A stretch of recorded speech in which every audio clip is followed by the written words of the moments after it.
this up like that. Mm-hmm. We can see the.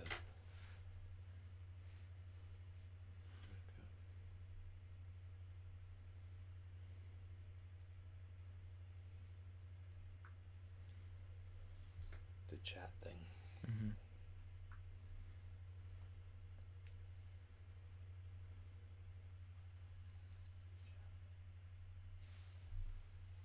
Wheel.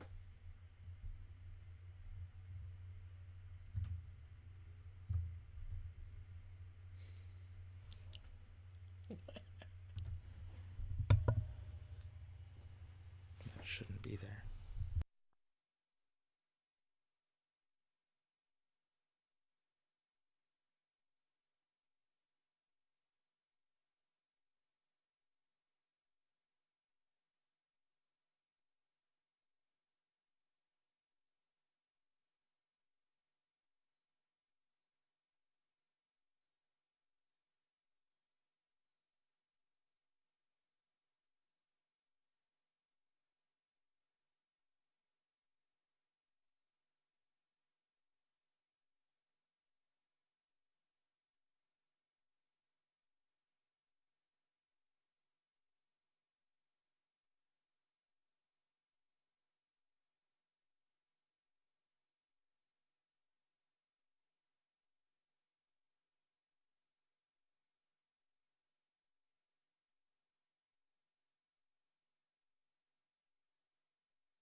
Hello, and welcome to another episode of Inside the Six with Ian and Thomas. Hi, everybody. Doesn't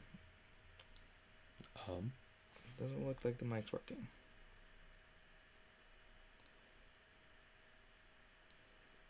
Why is this not working like last time? Okay, we're good. Sorry about that. I made some changes, and I think I may have tweaked something weird, and I got skirt.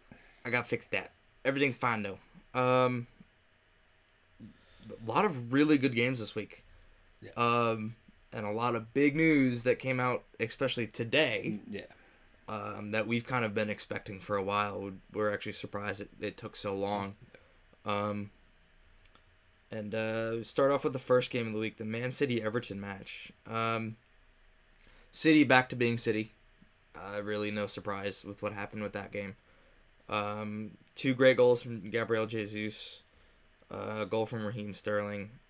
Everton just couldn't play.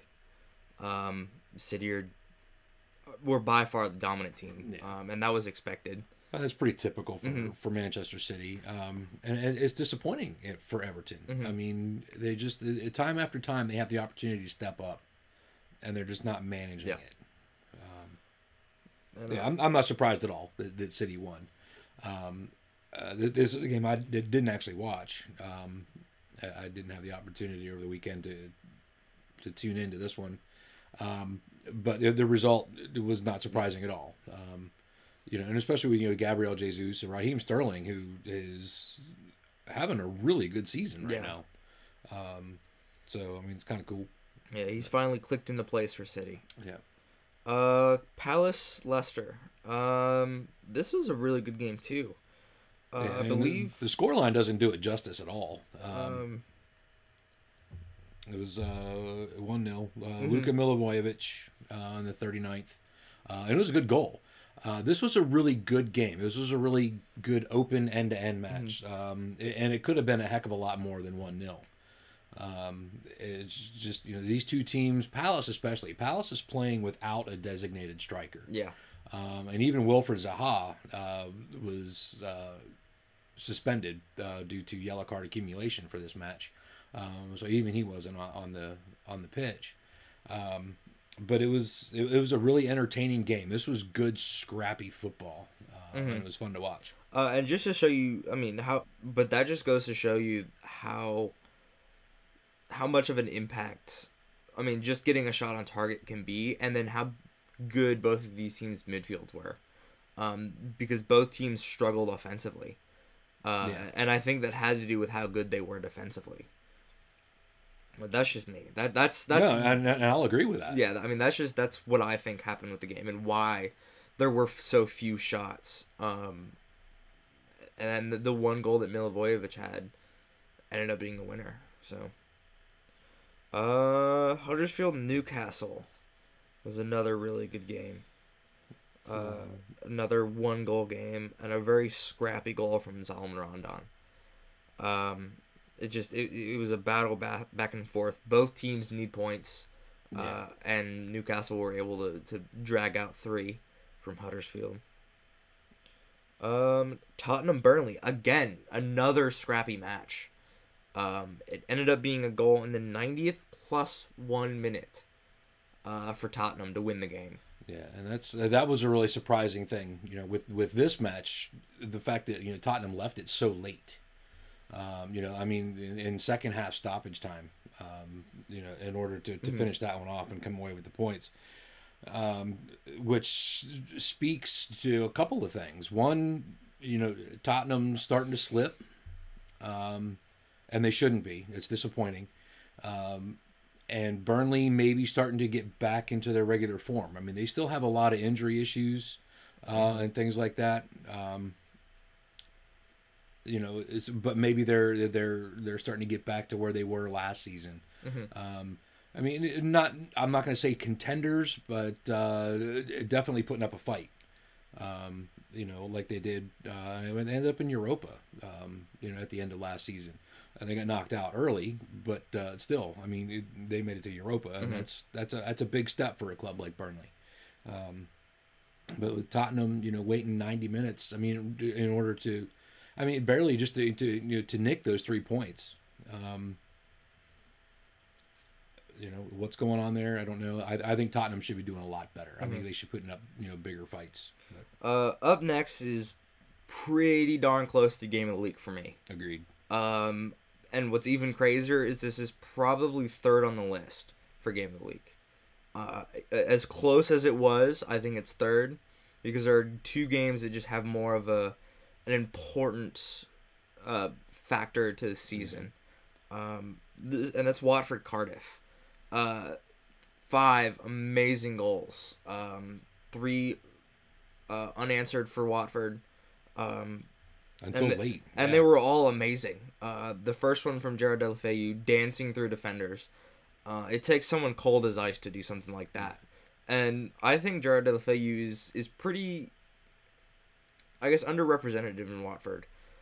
He hasn't been starting, and if you don't know the game extremely well, you may forget that he played for Barcelona for a couple seasons. Yeah. He's a good player. I think he just has been kind of not performing at the level he can lately. And he did start this match. He did, and he was actually man of the match. He had a huge impact on the way this game was going for Watford up until the 80th minute, when Cardiff decided they were had an interest. But yeah, that goal, like you said, dancing through defenders all the way into the 6-yard box, it was very Messi-esque. It was very. It reminded me a lot of Leo Messi. He learned something at the camp. Yeah, probably. But the Jose Halabas goal was a fantastic left-footed curler into Yeah. the upper 90. And then the Kina goal. For his first goal of the season, what a way to open it up, bro. Yeah, right. Another amazing, it was a right-footed curler. It was about mid-level in the net. Beautiful. And as far as we're concerned, it's one of the contenders for goal of the week. I mean, this was up there for match of the week, but the Kina goal was a great rip. It was a really nice goal. I will say, I think the Junior Hoylett goal topped it. Oh yeah. Come on, bro. Where was that? You got to chill. For 80 minutes, you did not, and then you pull that out of nowhere. Yeah. You gotta. And then Bobby Reed brought another one back. Yeah. Just it wasn't enough. There wasn't enough time for Cardiff. It was a really, really, really good match. I think Cardiff just turned on late. And Yeah, I mean, yeah. When you don't score until the 80th minute, I mean, you're down 3-0, and then the 80th minute, within 2 minutes, you brought two back. I mean, that definitely it tells you the skill and the talent is there. Like you said, they just didn't switch on quite in the right time, but could have definitely been something. So, and the next one with Wolverhampton versus Bournemouth. Wolverhampton on a little bit of a run right now. Was that 3 in a row for them now, I think? believe so. That sounds yeah, right. I Yep, think it it's is. but, They beat Chelsea, Newcastle, and Bournemouth. Yeah, and that first one, I mean that's a big win for Wolves over Chelsea, and then Newcastle, it just further speaks to Newcastle's troubles. But Bournemouth still struggling a little bit, and it's unfortunate for them too. And I think a lot of it's the same as some of the other teams in the league right now, just a lot of injury issues, and because I know they have more. And I'm trying to not disparage them or anything because they put up a fight. They just didn't have that finishing touch to really kind of put up a good fight. But Raul Jimenez with his goal in the 12th minute. I remember I think that's his first in the league. I think it was, or maybe his first for the season. I think so. And then Ivan Caballero. I remember that goal. That was kind of a sick goal. It was a really good counterattack. I mean, it was literally a header out, pass from Caballero. I can't remember who was on the outside. Hader Costa. Okay. And then right back to Ivan Caballero. Yep. I mean, he literally sprinted probably a good 60 yards. And then it landed right on his foot mid-stride. And, cold finish like that is just brilliant. Yeah, it was ice cold. And I think it goes to show, the little struggle that Bournemouth are going through right now. They're still doing really well overall in the season, but they're kind of in a little slump at the moment. They're going to have to pick it up if they want to, finish where they are right now. I believe they are... where are they on the table? Bournemouth in the table are 11th. See, they were 7th at one point, and that's where Wolves are now. So this is a team, about two teams that have been doing really well overall this season. Yeah. I think Bournemouth's going to have to pick it back up if they want to get back up to where they were. Yeah, and that was Wolves. It was their third in a row, and it's the first time they've won 3 top flight matches in a row in 40 years. So that's huge for them. So way to go, Nuno. And way to go, Wolves. Yeah, that's a big step. And hopefully if they keep doing this, it'll probably ensure that they stay up for next season. So. Just so much woe for Fulham right now. Yeah, it's they can't seem to score, and they can't seem to keep the ball out of their own net. A 2-0 win for West Ham, and it was 2 early goals, and West Ham kind of just played around for the rest of the game. Yeah, old Bobby Snods wasn't playing around though, and he drilled that one on the 17th. That was a pretty good goal. And the Antonio goal was pretty good as well. Nice class, a very classy finish, to make sure he got it in. like I said, Fulham are struggling this year. I don't see them staying up right now. They're in last place. Yeah, they're dead last, and it's not looking good for them right now. And they're 3 points out of the relegation zone. So they get a win, and nobody else down there gets a win. They move out, but. Yeah, I mean that's the bottom of the table is so packed. I mean 17th and 18th place both have 12 points. So Southampton, not in the relegation zone, has the same number of points as Burnley, who is 18th, first in the relegation zone. So that's how tight and packed it is down there.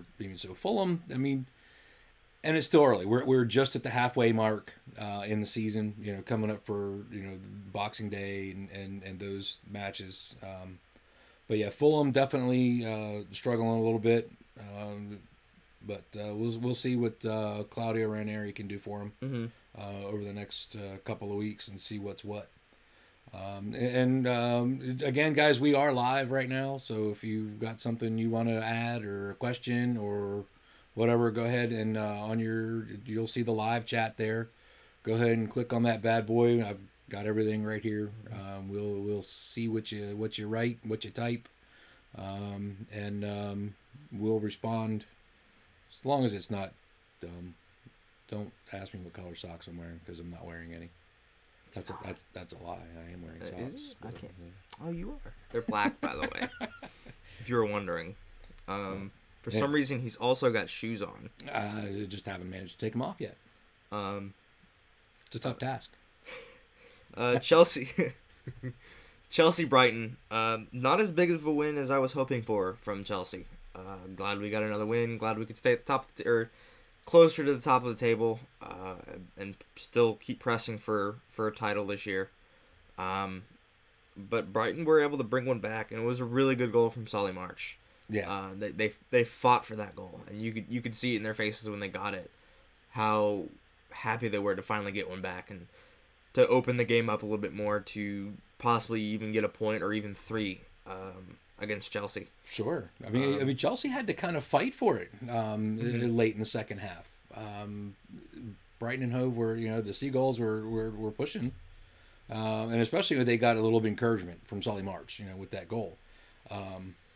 But one thing that I don't know if you were planning on mentioning or not, but near and dear to our hearts are the Wilmington Hammerheads, and our guy Glenn Murray. For those of you in Port City Firm who are paying attention, I got another start. Didn't really have a huge impact on the match, No.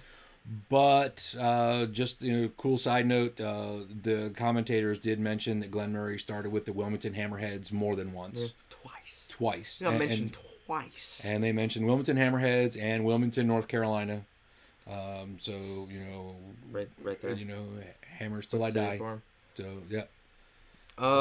But Eden Hazard had a fantastic game. Yeah. Another goal and another assist from him. Brings him up to 8 goals, 9 assists, and he's leading the league in assists. He's playing a different role this season. Yeah. He's still scoring goals, but he's not scoring as many goals as I guess he usually is. He's got 8, which is still a pretty high amount. But he's having so many assists, and he's playing so many really good balls and creating so many chances. Yeah. It's really helping the team.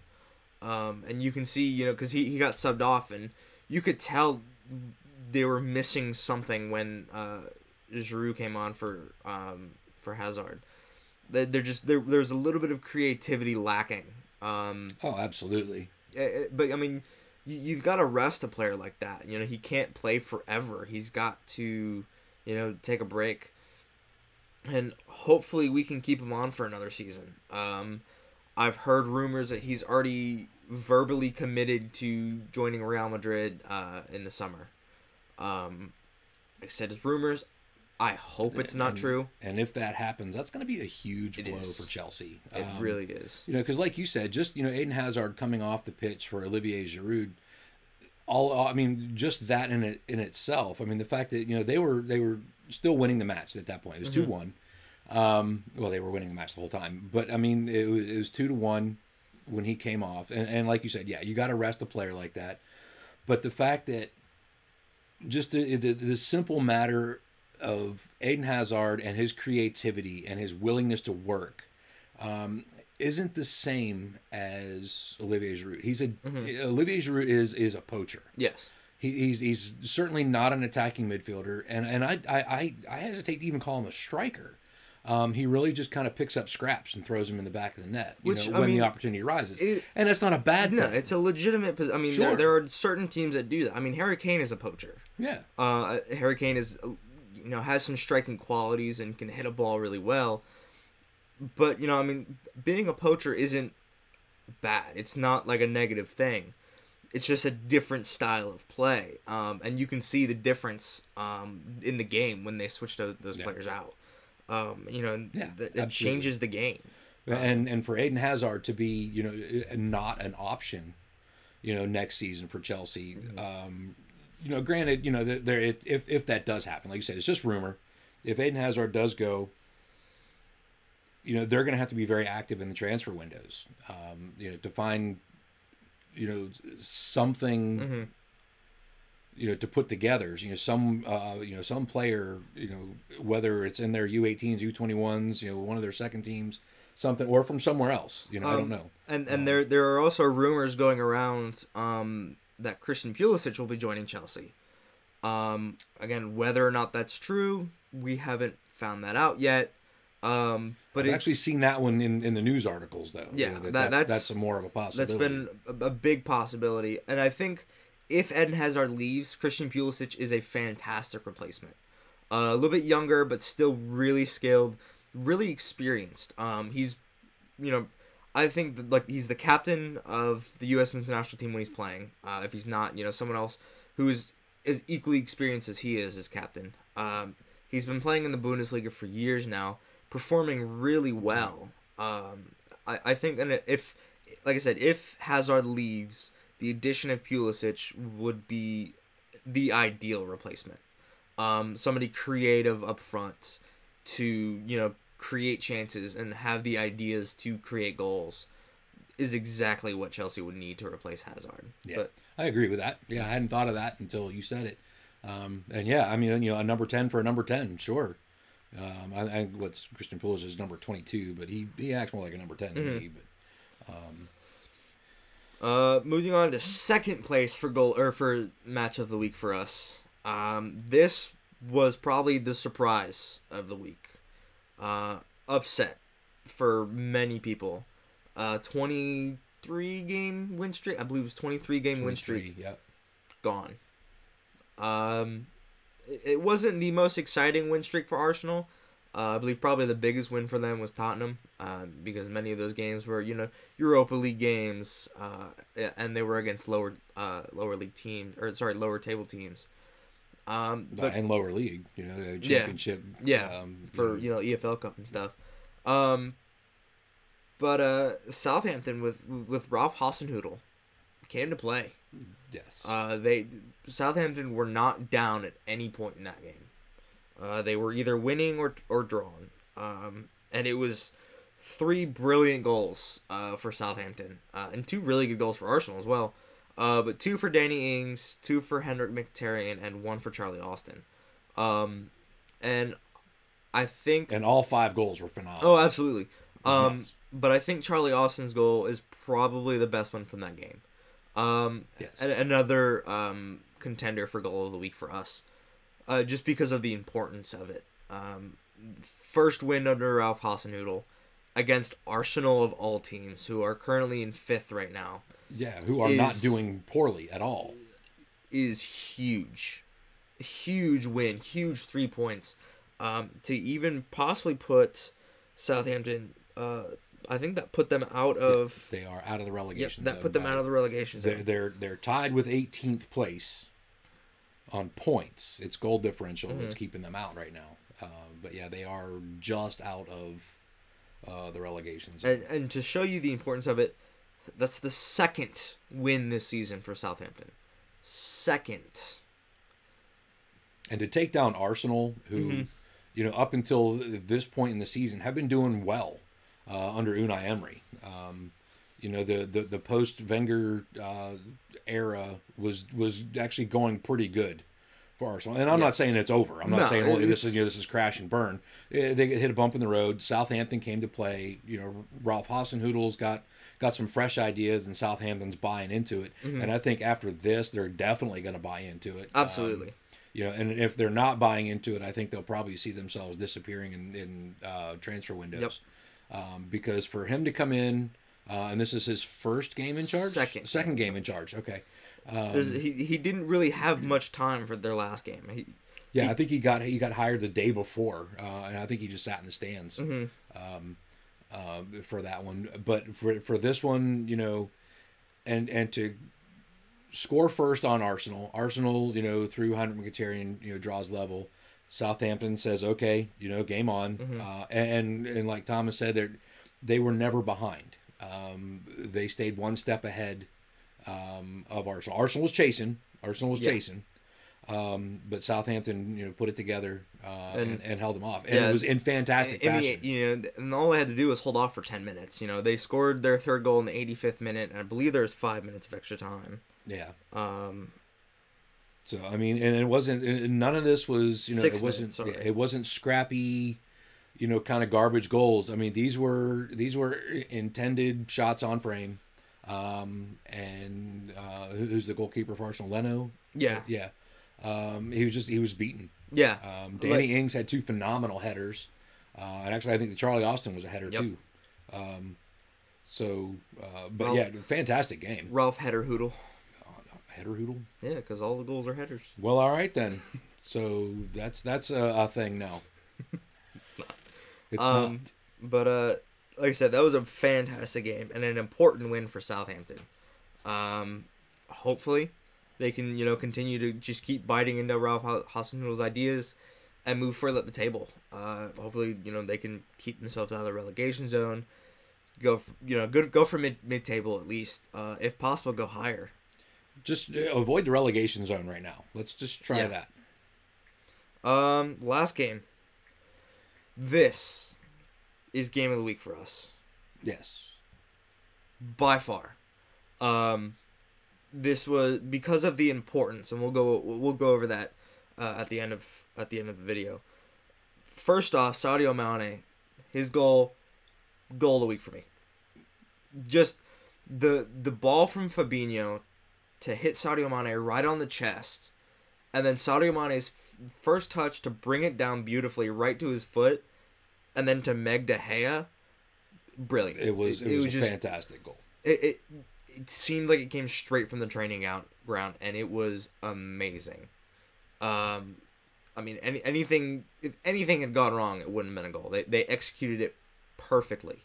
Man United brought one back through a scrappy goal from Jesse Lingard. And it was really just a mistake from Alisson. Yeah, and that's what it was. They just capitalized on that. Alisson, made the initial save, but he spilled it. He just the ball as he grabbed it and pulled it in, it bounced off his knee. And it happens. Yeah, and Virgil van Dijk wasn't able to clean up the pieces before Jesse Lingard cleaned up the pieces. And just to show you, I mean, it was pouring rain. This entire weekend it was pouring rain for every team. Which is great for soccer. Except for a goalkeeper. Your gloves get wet, you don't have a grip, it's a pain. But I think that may have been what caused the goal. I think Alisson it was so wet and so slick he couldn't quite get the right hold on it, and that's why when his knee hit it, it slipped out. It happens. I mean, and with that goal, some of the momentum went out of Liverpool's gameplay. It really kind of put them back on their heels a little bit. All in all, though, Liverpool outplayed Manchester United all over the field. They really did. For a few minutes after that, Jesse Lingard goal, Liverpool was back on their heels a little bit, but they turned it around, and then in the end, we brought our super sub Shaq in. I mean, he's built like a brick house and knows how to score goals. I mean, Xherdan Shaqiri, 3 minutes after coming on, scored a goal. Talk about immediate impact. And 2-1 over United was good enough, but not for Xherdan Shaqiri and the rest of the lads. To finish it off 3-1. and you could see just the style of play from United really just, especially after Xherdan Shaqiri came on, 3 minutes later scored a goal. Their shoulders were slumped. They were just kind of out of it. And it hurts because both of the goals were deflections. There was absolutely nothing David De Gea could have done. True.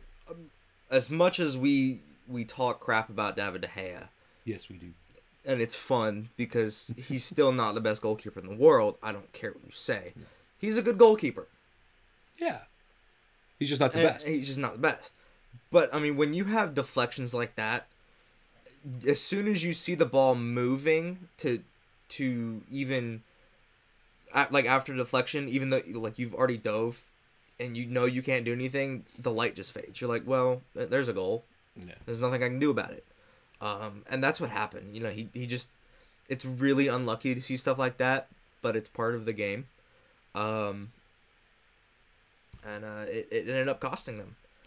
And it cost more than United 3 points. It did. It also cost Jose Mourinho his job.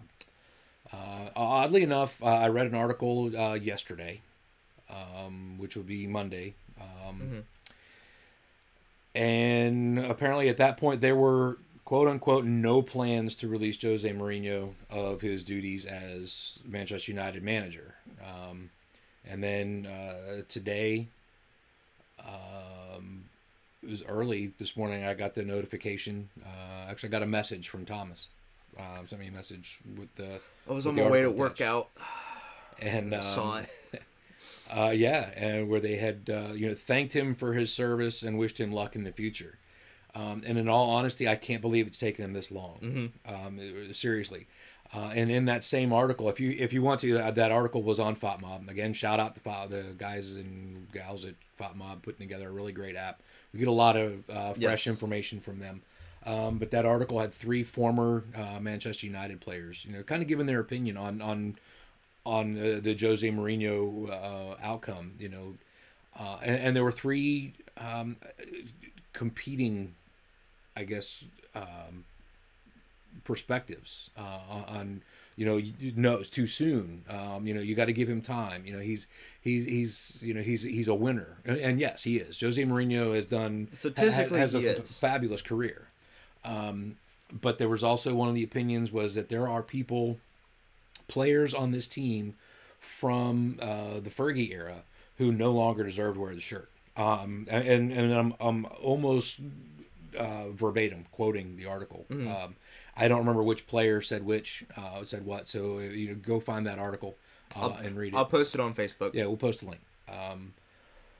But and that's going to be kind of a tough couple of weeks coming up for Manchester United. They have enough trouble right now. Just something's up. I'm gonna say I think this is the perfect time. I agree. They needed to get him out of there. He got them through the round of 16 for Champions League, but he's not doing it in the Premier League, and the Premier League needs to be the priority. And even in the Champions League, they were kind of struggling. They had a relatively easy group, and they still kind of struggled through it. But now, because there's so much time between the end of the group stage and Champions League isn't back till February, they've got time to get a new manager in and get the new manager's tactics underway so that they can implement them in the Champions League and hopefully get right back on track for Premier League. Yeah. Because, I mean, the only other option was to wait till the end of the season, and I think that would have been too late. But absolutely. That would have been way too late. Going over some stats is... So, Sir Alex Ferguson was there for 21 seasons. He had 13 titles in 21 seasons, and his lowest finish in the Premier League was 3rd in 21 years. That's insane. Yeah.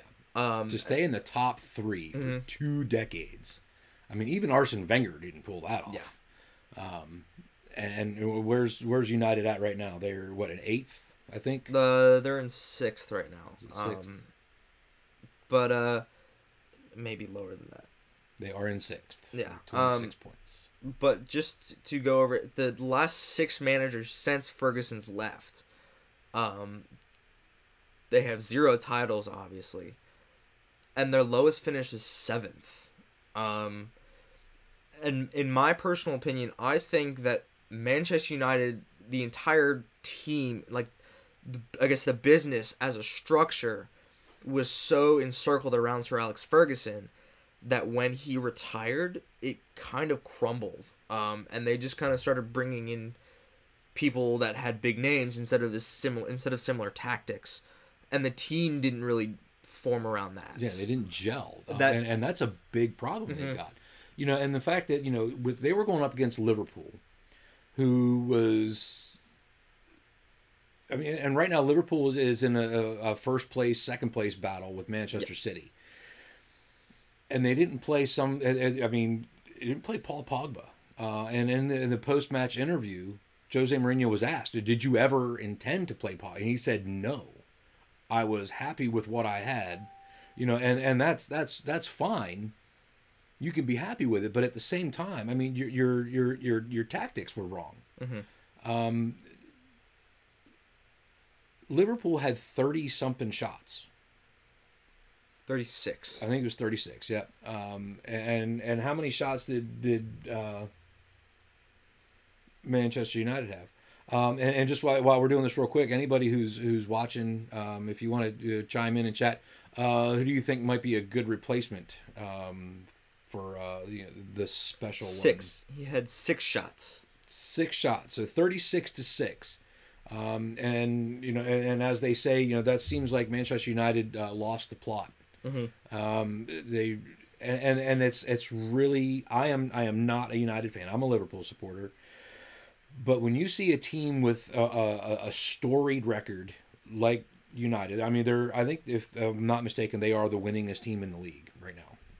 You know, if you go back, I believe they have the most and not titles. just Premier League. I mean, even before the Premier League, you know, top flight titles.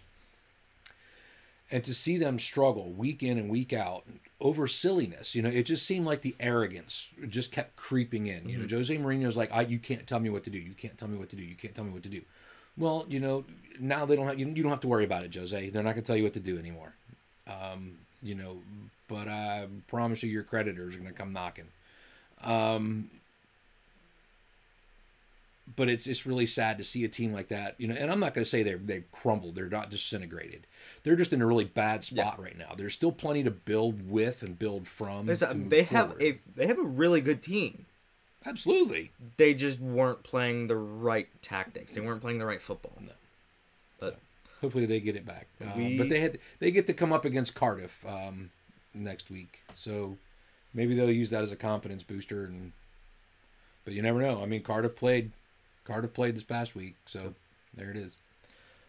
But that's all we've got. I do want to mention that David Saracen, is that I believe that's how you say his name. I don't know what we're talking about. For the U.S. The NCFC in the not the MLS, the USL. Has been named as their head coach. He used to be the interim manager for U.S. men's national team. And FC America did win the Mexican League title, which is pretty big news. We like to go a little bit international every once in a while. We do follow primarily EPL and Champions League, but so that's for you, Austin. He did ask if we would cover some of it. We don't get much news from that. We don't get any of the coverage, but when big news comes out and I see something on my phone, I do try and mention it in the episode. But I believe that's all I have. That's what we got. That's week 17 for Premier League. So I hope you enjoyed it. This is Inside the Six with Ian and Thomas. Big shout out to Thomas, who does all of the production. I think now that we're live and stuff like that, there's less editing, but there's still days worth of pre-production and a significant amount of post-production and stuff like that in order to get everything up and running. Don't forget, we're going to be doing this live from now on, so tune in. The videos are still there for you to watch later on, but while you're live, you have the opportunity to chat with us. We had a pretty good turnout last week for our first live episode. We'd like to continue that. So you guys just don't forget that when you see the notice of we're going live, chime in, comment, tell us you're there, tell us where you're from. And what you want to hear. Hit the notification bell so you get notifications whenever we go live. Yes, and don't forget to subscribe, so you'll get all those notifications too.